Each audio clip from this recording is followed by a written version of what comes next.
সবুজ অরণ্য আর ছোট বড় পাহাড়ে ঘেরা কাপ্তাই যেন কোনো শিল্পীর তুলিতে আঁকা রূপকথার জায়গা।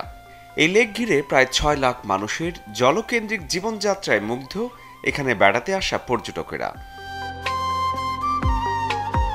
ঢাকা থেকে বাসে রাঙামাটি, তারপর জিপ বা সিএনজি অটোরিকশায় যাওয়া যায় কাপ্তাই। আবার ৭ থেকে ৮ ঘন্টায় সরাসরি কাপ্তাই গিয়েও নামা যাবে বাস থেকে। সায়দাবাদ বা কমলাপুর থেকে নন এসি বাসে ৭৫০ থেকে শুরু করে এসি বাসে ১৮০০ টাকা পর্যন্ত ভাড়া পড়বে। লেকের মাঝে জেগে থাকা পাহাড় যেন সমুদ্রের মাঝে ছোট্ট দ্বীপ। এখানেই বসতঘর সহ জীবনযাপনের নানা আয়োজন। বেড়াতে গিয়ে হোটেল, রিসোর্ট কিংবা হাউস বোট সবই আছে কাপ্তাই লেকে। একদিনের জন্য ৬০০ টাকা থেকে ৬০০০ টাকা পর্যন্ত রুম ভাড়া। রিজার্ভ বাজার, কাপ্তাই জেটিঘাট এবং লেকের মাঝেও আছে খাবার হোটেল।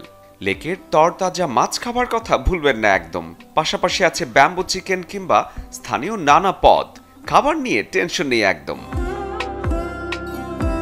সারাদিনের জন্য ভাড়া করলে শুভলং ঝর্ণা, বিহার, আদিবাসী গ্রাম ঘুরে দুপুরে দ্বীপের হোটেলে ভোজন সেরে ঝুলন্ত ব্রিজ, পলওয়েল পার্ক হয়ে সন্ধ্যায় ঘাটে ভিড়বে নৌকা। ৫ থেকে ১৫ জনের জন্য নৌকাগুলোর ভাড়া ২ থেকে ৩,০০০ টাকার মধ্যে। তাহলে ভালোবাসা দিবসকে সামনে রেখে প্রিয়জন বা প্রিয় মানুষদের সাথে নিয়ে ঘুরে আসুন কাপ্তাই লেক। শরীফুল হক, চ্যানেল 24।